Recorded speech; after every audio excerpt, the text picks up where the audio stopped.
गीता के अनुसार सबसे पहला क्या बताया गया था? कर्म, दूसरे नंबर पे था विकर्म, तीसरे नंबर पे था अकर्म। ये गीता के अनुसार योग का बताया, जिसमें इसी में हमने गीता के अनुसार ही इसको सकाम कर्म, इसको पाप कर्म और इसको हमने निष्काम कर्म कहा था। अब इन्हीं की कैटेगरी हमने बनाई थी, ये है राजसिक, तामसिक और सात्विक। तो ये सात्विक राजसिक कार्य हैं जो कर्म होते हैं सकाम कर्म, ये तामसिक होते हैं, सात्विक होते हैं। एक बार फिर से इसको डिफाइन कर लेते हैं गीता के अकॉर्डिंग। कर्म का सामान्य है क्रिय धातु में मन प्रत्यय लगने से कर्म बनता है, जिसका अर्थ है कोई गति करना, कोई एक्टिविटी करना, कोई भी एक्टिविटी हम कर रहे हैं। श्वास लेना भी कर्म है, सोचना भी कर्म है, कोई भी फिजिकल मेंटल एक्टिविटी हम करते हैं वो कर्म कहलाती है। तो कर्म तीन प्रकार की गीता में मुख्य रूप से बताए हैं, कर्म, विकर्म और अकर्म। कर्म होता है सकाम कर्म, यानी कि जो फल की इच्छा से किए जाते हैं, किसी उद्देश्य को लेकर के किए जाते हैं, अपने अपने तरक्की के लिए, पुत्र की प्राप्ति के लिए, पत्नी की प्राप्ति के लिए, धन की प्राप्ति के लिए, कोई भी और सही रूप से किए जाए उनको सकाम कर्म कहते हैं और उन्हें राजसिक कर्म की श्रेणी में रखा गया है, जिसको कर्म कहते हैं। विकर्म होता है पाप कर्म होते हैं, ये पुण्य भी कर्म होते हैं, इनको पुण्य कर्म भी कहते हैं। जो अच्छे कार्य होते हैं उनको सकाम कर्म भी कहते हैं, पुण्य कर्म भी कहते हैं। लेकिन ये पाप पुण्य से भी आगे हैं निष्काम कर्म जो होते हैं। तो सकाम कर्म हो गए जो राजसिक गुण के बढ़ने से, राजसिक तत्व यानी कि राजसिक जो गुण होता है वो जब हमारे अंदर बढ़ता है तो हम सकाम कर्म करने की सोचते हैं। जैसे ही तामसिक गुण हमारे भीतर विद्यमान होता है तो हम पाप कर्म करते हैं, यानी कि विकर्म करते हैं, कि जितने उल्टे कार्य होते हैं वो सारे हम करते हैं। जब हम हमारे अंदर सात्विक गुण की मात्रा बढ़ जाती है, सत्व गुण हमारे अंदर बढ़ जाता है, तो अकर्म हम करते हैं, निष्काम कर्म योग, यानी कि अपने आप को अकर्ता का भाव, यानी कि मैं करता नहीं हूं, ये तो हो रहा है, बस मेरा इसमें मैं निमित्त मात्र हूं, ऐसा जब हम सोचते हैं और हर काम को फल की आसक्ति के अकॉर्डिंग नहीं देखते, माने ईश्वर परिधान जैसे होता है कि सरेंडर टू गॉड, कि मैंने तो ये काम कर दिया, अब जो परिणाम मिलेगा मिलेगा। जिस प्रकार से किसान खेत में गेहूं बोता है और वो कहे कि मुझे इतनी फसल पैदावार होनी चाहिए और उतनी नहीं होती तो उसको प्रॉब्लम होती है, वो परेशान होता है, उसके अंदर डिप्रेशन आता, तनाव आता है। लेकिन वही कोई किसान दूसरा अपनी फसल बोता है और कहता है कि परमात्मा जितनी देगा उतनी हम ले आएंगे, जितना आंधी आए, तूफान आए, अकाल पड़े, जो भी पड़े, तो उसको कभी भी उसको दुख तकलीफ नहीं होती, भले उसको कम पैदावार हो। कम पैदावार तो राजसिक प्रवृत्ति वाले को भी हो रही है, लेकिन जब उसने सत्व गुण को अपना लिया तो वो व्यक्ति कभी डिप्रेशन में नहीं जा सकता, तनाव में नहीं जा सकता, आत्महत्या नहीं कर सकता, सुसाइड नहीं कर सकता, क्योंकि सत्व गुण है। और सत्व गुण कि में आपने सरेंडर टू गॉड किया, परमात्मा के अर्पण किया, आपने अपना काम किया, अच्छे से खेत की जुताई की, उसको अच्छे से पानी दिया, उसको अच्छे से पेस्टिसाइड डाला, सब कुछ आपने किया। उसके बाद जो पैदावार हो रही है जिसको हम संतोष कहते हैं, सब्र कहते हैं, यानी घनघोर पुरुषार्थ करने के बाद जिस चीज की प्राप्ति होती है वो हमें प्राप्त करना है, उसमें सब्र रखना है। तो अकर्म जो होते हैं निष्काम कर्म भाव होते हैं, जी जी जोर से मेहनत करो, फल की आसक्ति के साथ मत जुड़ो, जो मिले उसमें ही सब्र करो, उसी को हम निष्काम कर्म कहते हैं। सात्विक प्रवृत्ति से उत्पन्न होता है, अकर्म भी वही होता है और अकर्म ही वो भाव है, निष्काम कर्म ही वो भाव है जो कार्य की सिद्धि और असिद्धि, पराजय और जय में, यानी कि लाभ और हानि में, सब में सम बने रहते हैं। तो समत्वम भाव को भी परिभाषित करता है ये हमारा निष्काम कर्म योग। समत्वम भाव जो होता है उसको भी यही डिफाइन करता है, निष्काम जो कर्म योग होता है। तो ये गीता के अनुसार हमने कर्म जान लिए। अब हम योग दर्शन के अनुसार कर्म जानने की कोशिश करेंगे। हमने कल भी जाना था, योग दर्शन के भी चौथे पाद में महर्षि पतंजलि जी कर्म की परिभाषा बताते हैं। कर्म कितने हैं? सबसे पहले कृष्ण कर्म होते हैं, उसके बाद शुक्ल कर्म होते हैं, उसके बाद कृष्ण शुक्ल कर्म होते हैं, उसके बाद अकृष्ण और अशुक्ल कर्म कहे गए हैं। ये सब कर्म हैं। अब कृष्ण कर्म होते हैं जो पाप कर्म होते हैं, जो बुरे कार्य होते हैं, जो नहीं करने चाहिए, उनको कृष्ण कर्म कहा है। जो अच्छे कर्म होते हैं, जो सात्विक कर्म होते हैं, जिनसे करने से फायदा होता है सबको, उसको शुक्ल कर्म कहते हैं, यानी कि जो पुण्य कर्म होते हैं। कृष्ण और शुक्ल अब क्या हुआ, पाप और पुण्य यानी कि मिश्रित कर्म हो गए, यानी कि कृष्ण भी और शुक्ल भी तो मिले जुले कर्म, यानी कि कभी पाप भी कर रहे, कभी पुण्य भी कर रहे हैं। अकृष्ण अशुक्ल यानी कि ना पाप से भी रहित और पुण्य से भी रहित। तो ये जो है पाप पुण्य रहित, ये सबसे बेस्ट कर्म है, ये योगियों के कर्म कहे हैं। अब क्वेश्चन आए कि योगियों के कर्म क्या है योग दर्शन के अनुसार, तो अकृष्ण अशुक्ल है वो योगियों के कर्म कहे हैं, ठीक है। और अकृष्ण अशुक्ल है वो गीता के निष्काम कर्मयोग से सीधा संबंध रखते हैं। जो कृष्ण कर्म है वो आपका तामसिक से रखते हैं, जो शुक्ल कर्म है वो आपका राजसिक यानी कि कर्म के साथ संबंध रखते हैं, ठीक है। जो पाप कर्म है वो कृष्ण शुक्ल के साथ इसलिए मैच नहीं करेंगे क्योंकि इसमें अच्छे भी और बुरे भी हैं, इसमें विकर्म में केवल पाप कर्म होते हैं, तो ये यहां पर रिलेट नहीं करेंगे। तो हमने योग दर्शन और गीता के अनुसार जान लिया। अब हम जानते हैं, हम जानेंगे मीमांसा दर्शन के अनुसार कर्म। मीमांसा दर्शन, मीमांसा दर्शन क्या कहता है, कल बहुत अच्छे चीजें आई कि इन कर्मों के बारे में हमने नहीं बताया। तो सबसे पहले होता है नित्य कर्म, डेली रूटीन जिसको हम बोल सकते हैं। दूसरा होता है नैमित्तिक, नैमित्तिक। तीसरा होता है काम्य कर्म। चौथा होता है निषिद्ध कर्म। और पांचवा होता है प्रायश्चित कर्म। ये हो गए हमारे 5 कर्म हो गए मीमांसा दर्शन के अनुसार, ठीक है। तो इन 5 कर्मों को हम देख लेते हैं। नित्य कर्म क्या होता है, डेली रूटीन। आप सुबह उठते हैं, ब्रश करते हैं, ब्रश तो आप रात को करके सोते तो सुबह नहीं करते होंगे, अच्छी बात है। सुबह उठते हैं, पानी पीते हैं, पवन मुक्तासन करते हैं, फ्रेश होते हैं, नहाते हैं, व्यायाम करते हैं, योग करते हैं, आसन प्राणायाम करते हैं, ब्रेकफास्ट करते हैं, ड्यूटी पे जाते हैं, पढ़ते हैं, पढ़ाते हैं, घर का काम करते हैं, कोई भी आप काम कर रहे हैं, ये नित्य कर्म हो गए। फिर आकर के सो गए, खाना खा लिया, बातचीत किया, फोन पे बात कर रहे हैं, कुछ आपने लेक्चर अटेंड कर रहे हैं, ये हमारे नित्य कर्म, जिसको हम डेली रूटीन बोलते हैं, उसको कहते हैं नित्य कर्म। इसको डेली रूटीन भी हम बोल सकते हैं, जो सारे दिन हम करते रहते हैं, रूटीन वर्क। नैमित्तिक होता है विशेष कोई कार्य कर रहे हैं। आप अमावस्या पे यज्ञ कर रहे हैं, पूर्णिमा पे यज्ञ कर रहे हैं, नए साल पे हम कुछ और काम कर रहे हैं, फसल घर में आ रही है तो उसका यज्ञ कर रहे हैं, या फिर हम दिवाली पे पूरे घर की साफ सफाई करते हैं, मिठाइयां बांटते हैं एक दूसरे को, दशहरे पे हम और तरह के काम करते हैं, होली पे हम सब लोगों को रंग लगाते हैं, एक खुशी का पर्व मनाते हैं। तो इस प्रकार से कोई विशेष कोई कार्य है, कोई विशेष प्रयोजन है, उस पे किए जाने वाले कर्म होते हैं नैमित्तिक, यानी कि त्योहार कहें इसको, त्योहार होते हैं, कोई विशेष दिवस होता है, ठीक है, विशेष दिवस है, त्योहार होता है, कुछ भी, तो इस प्रकार का कोई स्पेशल ओकेजन होता है, उस पे जो काम किए जाते हैं, जैसे घर की सफाई दिवाली पे विशेष रूप से की जाती है, होली पे सबको रंग लगाया जाता है, और आपका दिवाली पे मिठाइयां बनाई जाती है, बांटी जाती हैं। अब सावन का महीना, सावन के महीने में घेवर चलता है, तो मतलब बहुत मिठाइयां अलग अलग तरह की बनती हैं, वो सारी चीजें होती हैं, तो वो नैमित्तिक कर्म होते हैं। उस समय पे जो विशेष कार्य होते हैं उनको नैमित्तिक कर्म कहते हैं। अब काम में से सीधा ही पता चल रहा है, कामना क्या होती है, कोई इच्छा पूर्ति के लिए किया जाए कि मैं ये काम करना चाहता हूं, अपनी इच्छाओं की पूर्ति के लिए जब हम काम करते हैं तो उसको काम्य कर्म कहते हैं, कामनाओं की पूर्ति के लिए जो किया जाए, तो इसलिए काम्य कर्म यानी कि कामनाओं से प्रेरित जो कर्म होते हैं।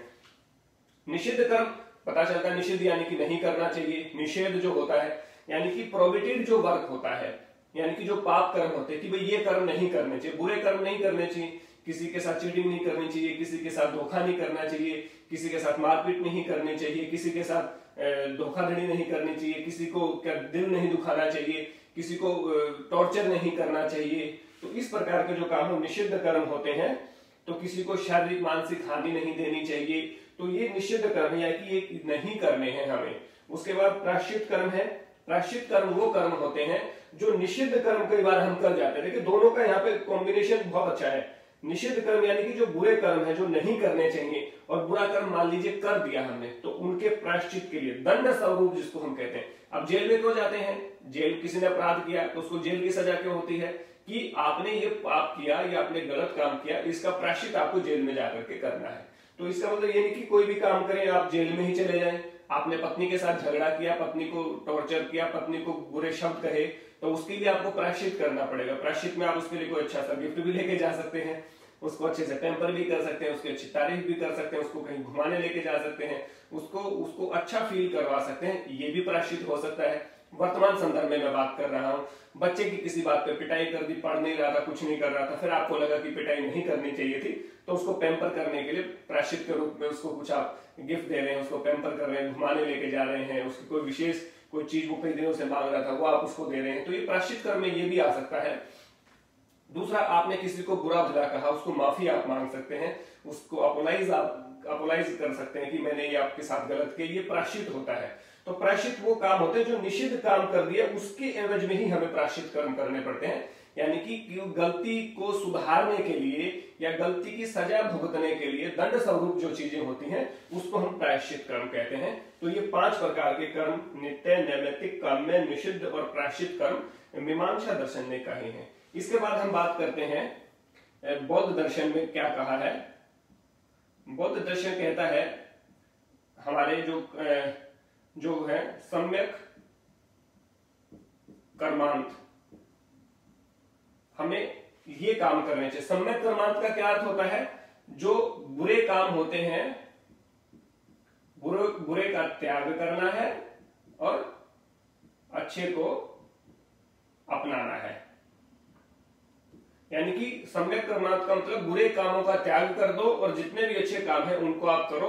यानी कि ये निष्काम कर्म की ही बात करें कि आप समत्व भाव से प्रेरित होकर के आपका सब काम करने चाहिए, तो उनको सम्यक कर्मांत कहा है बौद्ध दर्शन में। तो ये आप यहां से बौद्ध दर्शन की बात को भी देख सकते हैं। तीसरा हम बात करें तो वेदांत में, उपनिषदों में जो सबसे इंपॉर्टेंट बात आती है वो 3 प्रकार के कर्म आते हैं। सबसे पहला संचित कर्म, दूसरा प्रारब्ध कर्म, तीसरा आपका क्रियमान कर्म। ये वेदांत में आता है, इसका वर्णन वेदांत में भी आता है और उपनिषदों में भी आता है इन तीनों कर्मों का। तो संचित कर्म क्या है, प्रारब्ध कर्म क्या है और क्रियान्वयन कर्म क्या है, इसको एक उदाहरण के माध्यम से समझेंगे। वर्षा शर्मा जी हैं, हमारे योग परिवार की सदस्य हैं, तो उन्होंने कल ही उन्होंने भेजा था, कमेंट में मैं पढ़ रहा था तो बड़ा अच्छा लगा। संचित कर्म वो होते हैं, संचित कर्म तो संचय करना, इकट्ठा करना, यानी कि जन्मों जन्मांतर की जो चीजें हम इकट्ठी कर रहे होते हैं, अच्छे कर्म और बुरे कर्मों का जो संग्रह होता है। मान लिया आपने अच्छे काम भी किए, बुरे काम किए, तो जन्मों जन्म के हमारे पास कर्म के संस्कार होते हैं। तो संचय एक जमा पूंजी होता है, जो उन्होंने बैंक का उदाहरण दिया कि संचित कर्म वो होते हैं जो बैंक में जमा पूंजी होती है, जो हमने पीछे कमाया है, पहले जो हमने कमा चुके उसको हमने बैंक में डाल दिया और कमाते जा रहे हैं और बैंक में डालते जा रहे हैं, तो वो क्या हो गया, संचित, यानी कि हमारी वो जमा पूंजी है। तो संचित कर्म का मतलब है जमा पूंजी। हमारे जो बैंक में अकाउंट में पैसे हैं, तो पैसे तब है जब हमने भूतकाल में काम किया है, पहले जो काम किया है उसकी वो कमाई है, तो जो हमारे संचित कर्म के रूप में संचित जो पूंजी है, यानी कि जमा पूंजी को के रूप में बैंक में है। दूसरा प्रारब्ध कर्म, मुझे कुछ पैसे चाहिए हैं खर्च के लिए, तो संचित कर्म में से कुछ मैं पैसा निकाल लूंगा और अपनी इच्छाएं पूर्ति कर लूंगा, उसको प्रारब्ध कर्म कहा है। इसको दूसरे अर्थों में समझे कि आपने पीछे जन्म में अच्छे काम किए हैं तो उनका अच्छा रिजल्ट मिलता है, आपने बुरे काम किए हैं तो आपको बुरा रिजल्ट मिलता है। यानी कि जो आपने जमा किया था उसी में से थोड़ा थोड़ा करके यहाँ पे आपको मिलता रहता है। तो संचित कर्म में से ही थोड़ा हमने पूंजी निकाली और उसको यूज कर लिया।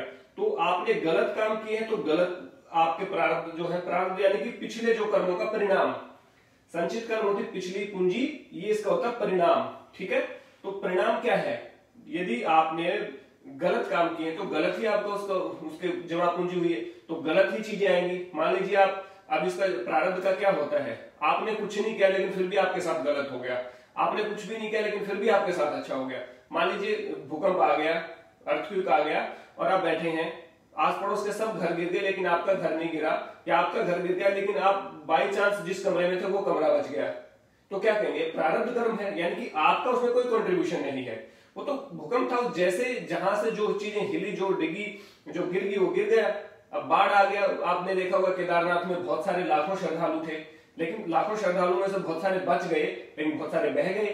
तो वो जिनका प्रारब्ध अच्छा था, जिन्होंने संचित कर्म अच्छे कर रखे थे, वो प्रारब्ध कर्म उनके काम आए और वो बच गए। लेकिन जिन्होंने पिछले जन्म में भी बुरे कर रखे होंगे, ज्यादा ही बुरे थे, तो प्रारब्ध के रूप में वो आगे एक्सीडेंट हो गया। तो आपने देखा कि ये गाड़ी में 5 लोग थे, 4 लोग एक्सपायर हो गए, एक बच गया, एक को कुछ नहीं हुआ। तो ये प्रारब्ध हो सकता है, ठीक है। तो इसमें और एक ऐसा होता है कि रोड पे चल रहे हैं, वैसे ही गिरने से मौत हो गई। तो मतलब प्रारब्ध है कि पिछले जन्मों के को जो कर्म होते हैं उनका रिजल्ट भी हमें इसमें मिलता रहता है। तो संचित जो जमा पूंजी है अच्छे और बुरे कर्मों की, उसको थोड़ा थोड़ा यूज करते हैं, वो प्रारब्ध कर्म कहलाते हैं। ये वर्षा जी की लैंग्वेज में मैं आपको बता रहा हूं। ये क्रियमान कर्म है, यानी कि जो वर्तमान में किए जा रहे हैं। अब जो हम कमा रहे हैं, अब जो सैलरी जो आएगी महीने की, जो पूरे महीने हमने काम किया, उस सैलरी को हम वो बैंक में जमा हो जाएगी। तो क्रियमान का अर्थ है जो वर्तमान में कर रहे हैं। अच्छे भी कर रहे हैं तो अच्छे संस्कार जाएंगे, बुरे कर रहे हैं तो बुरे जाएंगे। तो क्रियमान का मतलब वर्तमान में जो चल रहे हैं। तो संचित का मतलब जमा पूंजी, जो पहले से जमा पूंजी है, और ये जो पुराने कर्म है प्रारब्ध, यानी कि उसका परिणाम है, किनका, इस पूंजी का परिणाम है। और ये वर्तमान में जो हम काम कर रहे हैं, अच्छे भी करेंगे तो अच्छे, ये अच्छे होंगे तो ये संचित अच्छे हो जाएंगे, ये बुरे करेंगे तो ये संचित बुरे हो जाएंगे। और फिर उसी के अनुसार फिर यहाँ पे हमें उसका रिजल्ट मिलता रहेगा। तो ये तीनों कर्म एक दूसरे से जुड़े हुए, जो अब वर्तमान में कर रहे हो, अच्छे करोगे तो संचित कर्म ज्यादा अच्छे हो जाएंगे, बुरे करोगे तो संचित कर्म में बुरे कर्म ज्यादा हो जाएंगे। यदि यहाँ पे बुरे कर्म ज्यादा है तो आपका प्रारब्ध है, जो उसका परिणाम जो हो बुरे मिलेंगे। यहाँ पे ज्यादा अच्छे हैं तो यहाँ पे आपको ज्यादा अच्छा मिलेगा। सिंपल सी लैंग्वेज है। तो ये जमा पूंजी है। यदि आप वर्तमान में आप अच्छे काम कर रहे हैं, अच्छा पैसा कमा रहे हैं, तो आपकी सैलरी जो जाती रहेगी बैंक में, वो जमा होती रहेगी संचित के रूप में। अब जब ज्यादा पैसा है तो आप कभी भी पैसे को उसके रिजल्ट के लिए आप निकाल सकते हैं परिणाम। यानी कि अब आपके अकाउंट में पैसा ही नहीं तो निकालेंगे क्या? आपके अकाउंट में पैसा ही नहीं है तो निकालेंगे क्या? और पैसा अच्छा है तो आप निकालेंगे, तो ये प्रारब्ध आपका अच्छा हो जाएगा। तो इसलिए ये तीनों कर्म एक दूसरे से जुड़े हुए हैं। ये भी आपको मुझे लग रहा समझ आया होगा। अब इसके अकॉर्डिंग इसके अलावा हम बात करते हैं, शिव संहिता में भी कर्म की बात की गई है भगवान शिव द्वारा। शिव संहिता कहती है कि 2 प्रकार के कर्म होते हैं, एक निषेध और दूसरा विधि कर्म। तो जो निषेध कर्म होते हैं वो होते हैं जो पाप कर्म होते हैं, उनको कहा है जो नहीं करने चाहिए। विधि कर्म के भी 3 भाग बताए हैं। सबसे पहले नित्य, उसके बाद नैमित्तिक, और तीसरा जो बताया है वो काम्य। शिव संहिता कहती है कि 2 प्रकार के कर्म है, निषेध और विधि। निषेध में जो गलत है उनको नहीं करना चाहिए, और जो विधि है उसमें नित्य, नैमित्तिक और काम्य, जो मीमांसा दर्शन कहता है, तो एज इट इज कहते हैं। तो ये कर्म के प्रकार हमने इसके अनुसार जाने।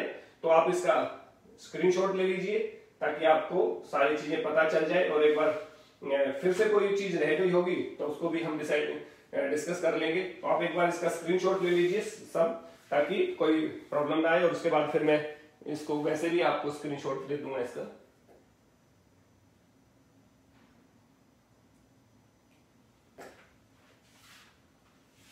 ये आपने देख लिए। इसके अलावा हम बात कर सकते हैं, एक प्रकार के कर्म और भी रहते हैं, चलो मैं उनको भी लिख देता हूं। वैशेषिक दर्शन के अनुसार रहते हैं।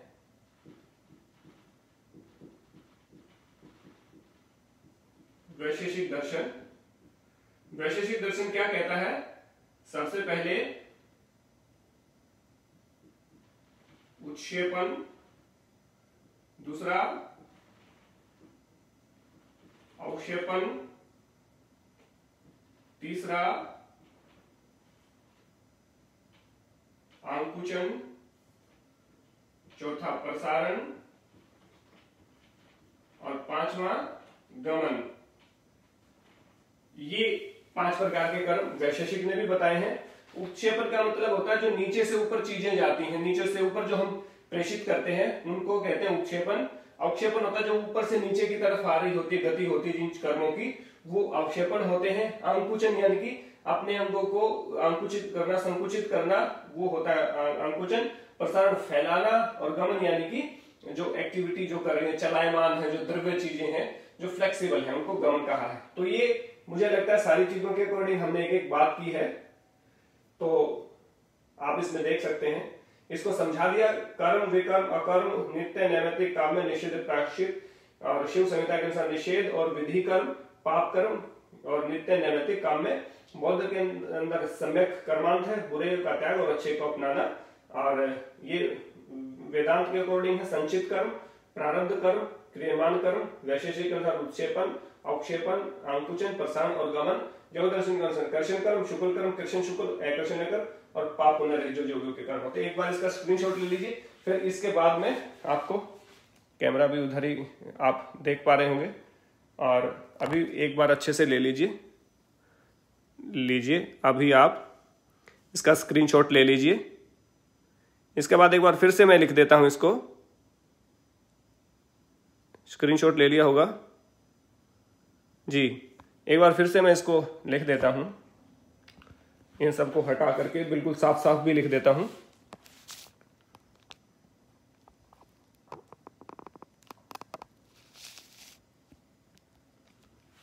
जी, इसको मैं मिटा करके एक बार फिर लिख देता हूं अच्छे से।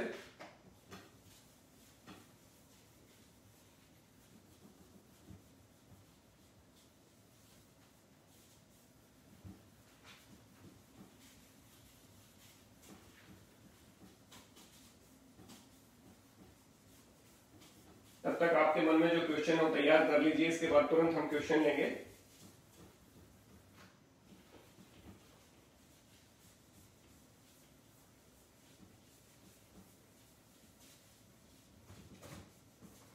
और इसके ये जो इरेजर है, इसकी भी क्वालिटी है, मैं आपको बता देता हूं।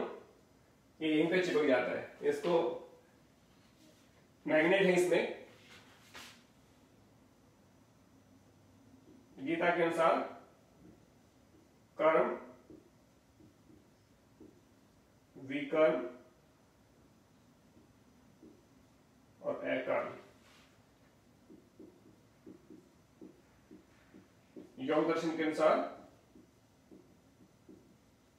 कृष्ण कर्म, शुक्ल कर्म,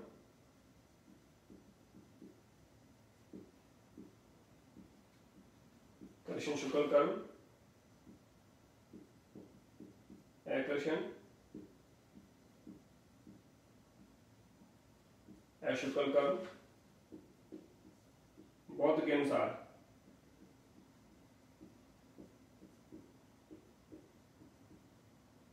सम्यक कर्मांत। इसके बाद हम बात करते हैं, बौद्ध की हो गई, यहां पे हम करते हैं वैशेषिक। वैशेषिक के अनुसार उत्क्षेपण, अवक्षेपण,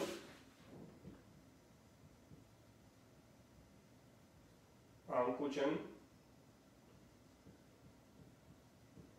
प्रसारण, गमन। यहां उपनिषद वेदांत के अकॉर्डिंग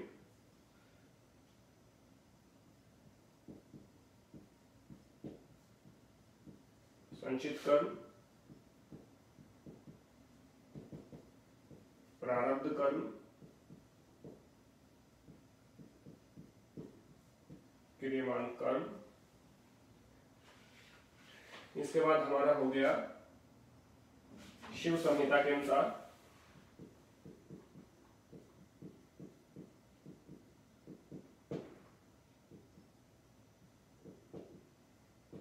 निषेध और विधि। निषेध जो नहीं करना चाहिए, विधि के नित्य,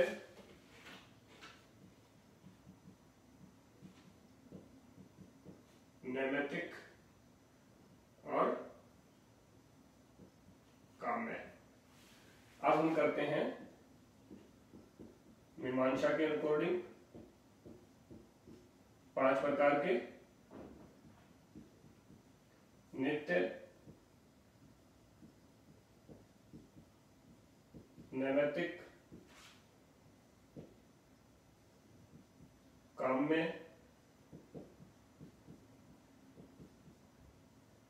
निषिद्ध और प्रायश्चित। ये हो गए सबके कर्म के अनुसार।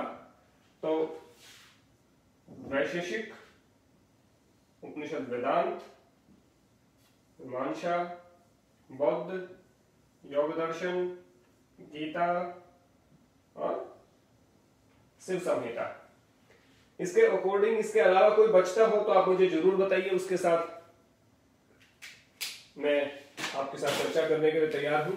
और इसके अलावा जो जो कर्म बचे हैं उनके बारे में हम चर्चा करेंगे। बस स्क्रीनशॉट ले लीजिए, मैं बीच में आ गया आपके, सॉरी। तो आप एक बार देख लीजिए, इसके बाद हम आपके साथ चर्चा करेंगे इन सब टॉपिक्स को लेकर के।